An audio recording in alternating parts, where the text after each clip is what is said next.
प्रश्न क्रमांक 858 अध्यक्ष महोदय वितरित केल्याप्रमाणे। अध्यक्ष महाराज, जरा या प्रश्नाला आपल्याकडून न्याय अपेक्षित आहे।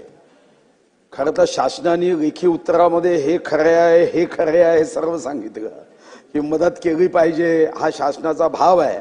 आणि पुढे मात्र त्यांनी याच उत्तराला नकारात्मक करत हा प्रस्ताव मदत व पुनर्वसन विभागाला सादर केला असं सांगितलं आणि अर्धवट असत्य आणि सत्य माहिती दिली।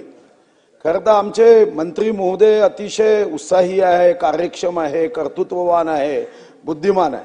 फक्त त्यांच्यापेक्षा 60 टर्मचा आमदार म्हणून मी त्यांना सल्ला देईल की अधिकाऱ्यांनी सांगितलेलं उत्तर अपेक्षित नाही, म्हणूनच आपण सचिवालयाचं नाव बदलून मंत्रालय केलं की मंत्र्यांनी सुद्धा सचिवांनी सांगितलेलं जसंच्या तसं सांगू नये। अध्यक्ष महाराज, या ठिकाणी अध्यक्ष महाराज या धान उत्पादक शेतकऱ्यांचं नुकसान झालं, लष्करी अळी आली आणि हा प्रस्ताव 12/11/2024 ला आम्ही पाठवला।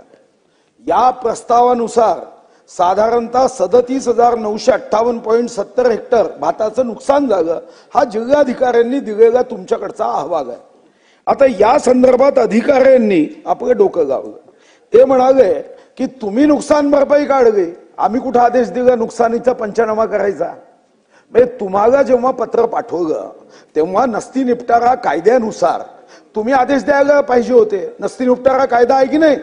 हे मंत्रालयात बसणारे नस्ती निपटारा कायद्याचा खून करणारे हे मंत्रालयीन वाल्मिक कराडचे नवीन अवतार कोण आहे की जे आता सांगताय? आणि GR स्पष्ट आहे अध्यक्ष महाराज, मी सारे GR तुम्हाला देतो की अशा प्रसंगामध्ये मंत्री महोदय कदाचित उत्तर देतील कॅबिनेटला गेलं पाहिजे, तर कॅबिनेटला जावं ना, कोणी थांबवलं? कॅबिनेटमध्ये जाऊन मदत केली पाहिजे। मी सर्व GR तुम्हाला सादर करतो। 31 जानेवारी 1983, 27 मार्च 2013, 30 जानेवारी 2014।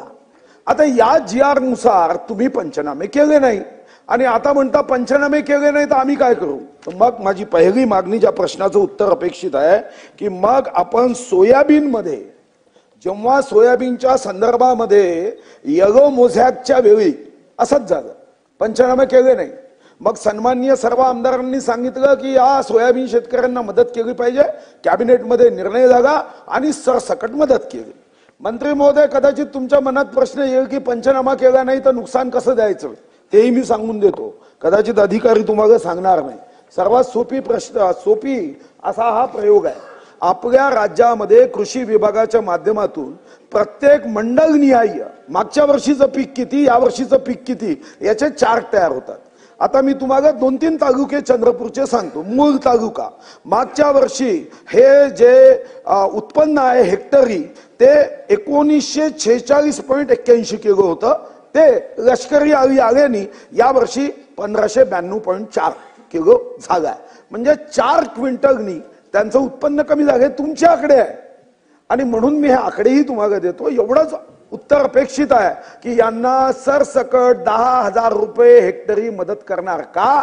आणि जो अधिकारी निगेटिव्ह करतो याच्यानंतर त्याच्या ताटामध्ये कधीच भात द्यायचा नाही। त्याला पाहिजे असेल तर आम्ही त्याला माती गोटे लसणाची फोडणी करून खाऊ घालतो, पण शेतकऱ्याच्या विरुद्ध वागणारा कोणी अधिकारी असेल तर त्याला माफ करता कामा नये। लाखो करोड रुपयाचा पगार द्यायचा आणि शेतकऱ्यांच्या विरोधामध्ये अर्जाचा निपटारा करायचा नाही, हा मंत्रालयीन आधुनिक वाल्मिक कार्ड शोधला पाहिजे। चला क्या अध्यक्ष महोदय, सन्माननीय ज्येष्ठ सदस्य सुधीर भाऊ